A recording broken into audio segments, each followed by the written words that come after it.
लखनऊ में शनिवार को एसजीपीजीआई का 41 स्थापना दिवस मनाया गया। कार्यक्रम में मुख्य अतिथि के रूप में उत्तर प्रदेश के मुख्यमंत्री योगी आदित्यनाथ ने शिरकत दी।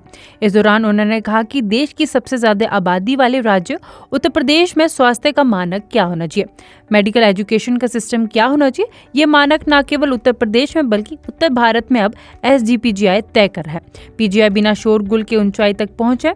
उनका कहना है कि जीत की तैयारी इतनी शालीनता के साथ होनी चाहिए कि आपकी सफलता शोर मचा देगी। उन्होंने आगे कहा कि जब पूरे प्रदेश में कोरोना वायरस ने दस्तक दी थी, उस समय 36 जिलों में आईसीयू वार्ड उपलब्ध नहीं थे। इसकी जानकारी उस समय हुई जब इन जिलों पर सर्वे करवाया जा रहा था। उन्होंने आगे कहा कि निदेश ने सुझाव दिया कि पीपल डेली आईसीयू शुरू हो सकता है। एसजीपीजीआई ने पूरी शालीनता के साथ इसे पूरे प्रदेश में वर्चुअल आईसीयू शुरू किया था। उन्होंने आगे कहा कि उस समय 35 जिलों में हजारों लोगों की जान को बचाने में मदद मिली थी। आयुष्मान कार्ड जैसी सुविधा भी आज प्रारंभ हो चुकी है। कितने बड़े पैमाने पे तो अकेले उत्तर प्रदेश जैसे राज्य में 9 करोड़ से अधिक लोग इस सुविधा से आच्छादित हैं। 5.25 लाख से अधिक लोग अभी तक प्रदेश में 5.25 करोड़ से अधिक लोगों को अब तक यहां पे गोल्डन कार्ड जारी हो चुके हैं।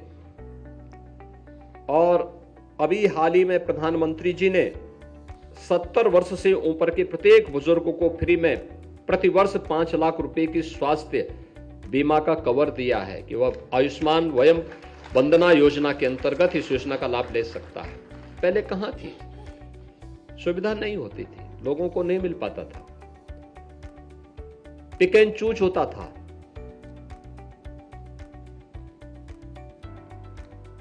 मैं मुख्यमंत्री राहत कोष से ही जब पैसे देने की बात आई तो मेरे पास टाटा ट्रस्ट का जो हॉस्पिटल, टाटा ट्रस्ट से डॉक्टर राजेंद्र बड़बे मुंबई से आए। उन्होंने कहा हमारा जो भामा एटॉमिक सेंटर है आपका बीएचयू वाराणसी में, एक वर्ष में 21,000 पेशेंट के लिए 73 करोड़ रुपए अकेले मुख्यमंत्री राहत कोष से मैंने उपलब्ध करवाए थे पेशेंट के कैंसर उपचार के लिए, वहां के लिए। उन्होंने कहा साहब ये पैसा आपने वहां दिया, हमारा हॉस्पिटल वहां बहुत अच्छे ढंग से संचालित हो गया। लीनियर एक्सीलरेटर की व्यवस्था के लिए उन्होंने पैसा मांगा, हमने पैसा सरकार से दिया, स्वास्थ्य विभाग ने पैसा दिया, बीएचयू में वह भी कैंसर हॉस्पिटल में वह स्थापित हो चुका है। हमें समय की गति से आगे जाने की आदत डालनी पड़ेगी और मुझे लगता है कि कार्य आपका होगा, मेहनत भी आपकी है, विजन भी आपका है, लेकिन एक गरीब की दुआ बहुत लगती है। और आपके पास तो यह है कि आप उसके जीवन दे देंगे तो दुआ ही दुआ है जीवन में आपकी, फिर उसका आशीर्वाद ही आशीर्वाद है। और इसलिए उसको लेने की तैयारी हमें करनी चाहिए। विकसित भारत के लक्ष्य को प्राप्त करने के लिए एक स्वस्थ भारत बनाना आवश्यक है, तभी समर्थ भारत बनेगा। और समर्थ भारत बनेगा तो विकसित भारत दूर नहीं होगा, विकसित भारत हम सबके सामने होगा। और उस दिशा में आपको अगले 9 वर्ष की शानदार यात्रा के लिए अपने आप को तैयार करना है। लखनऊ में शनिवार को एसजीपीजीआई का 41 स्थापना दिवस मनाया गया। कार्यक्रम में मुख्य अतिथि के रूप में उत्तर प्रदेश के मुख्यमंत्री योगी आदित्यनाथ ने शिरकत दी। इस दौरान उन्होंने कहा कि देश की सबसे ज्यादा आबादी वाले राज्य उत्तर प्रदेश में स्वास्थ्य का मानक क्या होना चाहिए, मेडिकल एजुकेशन का सिस्टम क्या होना चाहिए। ये मानक न केवल उत्तर प्रदेश में बल्कि उत्तर भारत में अब एसजीपीजीआई तय कर रहा है। पीजीआई बिना शोरगुल के ऊंचाई तक पहुंचे। उनका कहना है कि जीत की तैयारी इतनी शालीनता के साथ होनी चाहिए कि आपकी सफलता शोर मचा देगी। उन्होंने आगे कहा कि जब पूरे प्रदेश में कोरोना वायरस ने दस्तक दी थी, उस समय 36 जिलों में आईसीयू वार्ड उपलब्ध नहीं थे। इसकी जानकारी उस समय हुई जब इन जिलों पर सर्वे करवाया जा रहा था। उन्होंने आगे कहा कि निदेश ने सुझाव दिया कि पीपल डेली आईसीयू शुरू हो सकता है। एसजीपीजीआई ने पूरी शालीनता के साथ इसे पूरे प्रदेश में वर्चुअल आईसीयू शुरू किया था। उन्होंने आगे कहा कि उस समय 35 जिलों में हजारों लोगों की जान को बचाने में मदद मिली थी। आयुष्मान कार्ड जैसी सुविधा भी आज प्रारंभ हो चुकी है। कितने बड़े पैमाने पे तो अकेले उत्तर प्रदेश जैसे राज्य में 9 करोड़ से अधिक लोग इस सुविधा से आच्छादित हैं। 5.25 लाख से अधिक लोग अभी तक प्रदेश में 5.25 करोड़ से अधिक लोगों को अब तक यहां पे गोल्डन कार्ड जारी हो चुके हैं।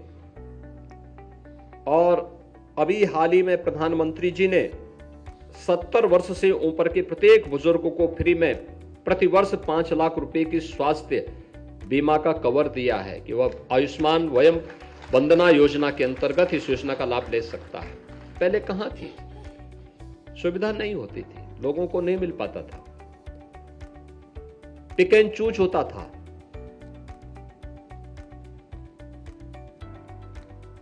मैं मुख्यमंत्री राहत कोष से ही जब पैसे देने की बात आई तो मेरे पास टाटा ट्रस्ट का जो हॉस्पिटल, टाटा ट्रस्ट से डॉक्टर राजेंद्र बड़बे मुंबई से आए। उन्होंने कहा हमारा जो भामा एटॉमिक सेंटर है आपका बीएचयू वाराणसी में, एक वर्ष में 21,000 पेशेंट के लिए 73 करोड़ रुपए अकेले मुख्यमंत्री राहत कोष से मैंने उपलब्ध करवाए थे पेशेंट के कैंसर उपचार के लिए, वहां के लिए। उन्होंने कहा साहब ये पैसा आपने वहां दिया, हमारा हॉस्पिटल वहां बहुत अच्छे ढंग से संचालित हो गया। लीनियर एक्सीलरेटर की व्यवस्था के लिए उन्होंने पैसा मांगा, हमने पैसा सरकार से दिया, स्वास्थ्य विभाग ने पैसा दिया, बीएचयू में वह भी कैंसर हॉस्पिटल में वह स्थापित हो चुका है।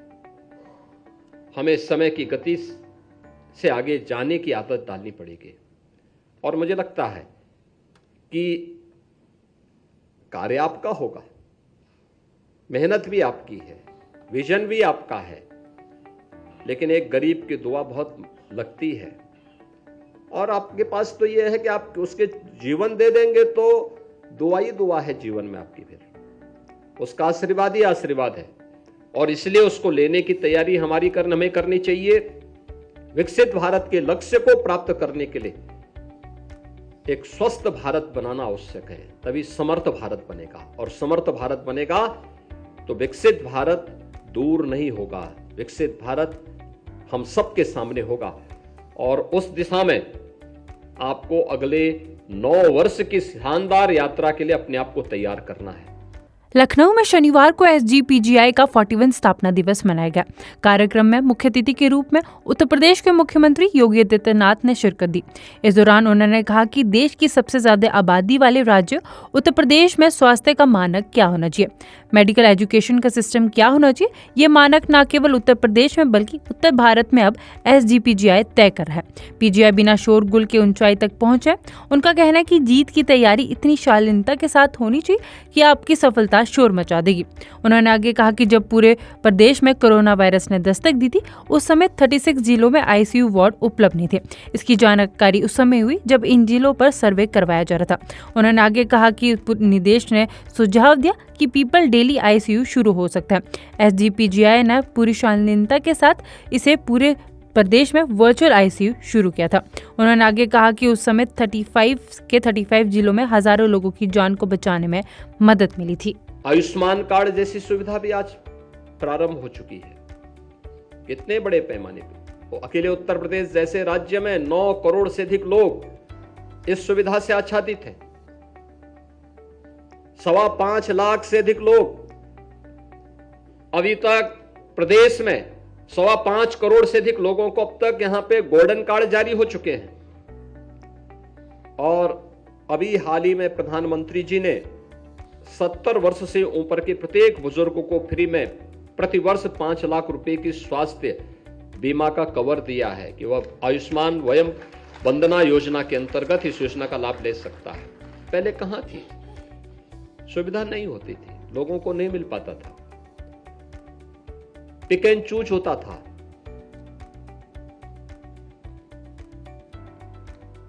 मैं मुख्यमंत्री राहत कोष से ही जब पैसे देने की बात आई तो मेरे पास टाटा ट्रस्ट का जो हॉस्पिटल, टाटा ट्रस्ट से डॉक्टर राजेंद्र बड़बे मुंबई से आए।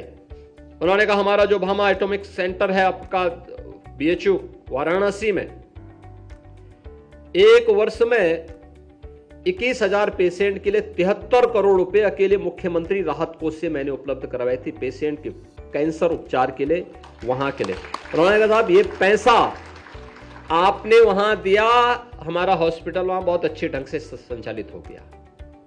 लीनियर एक्सीलरेटर की व्यवस्था के लिए उन्होंने पैसा मांगा, हमने पैसा सरकार से दिया, स्वास्थ्य विभाग ने पैसा दिया, बीएचयू में वह भी कैंसर हॉस्पिटल में वह स्थापित हो चुका है।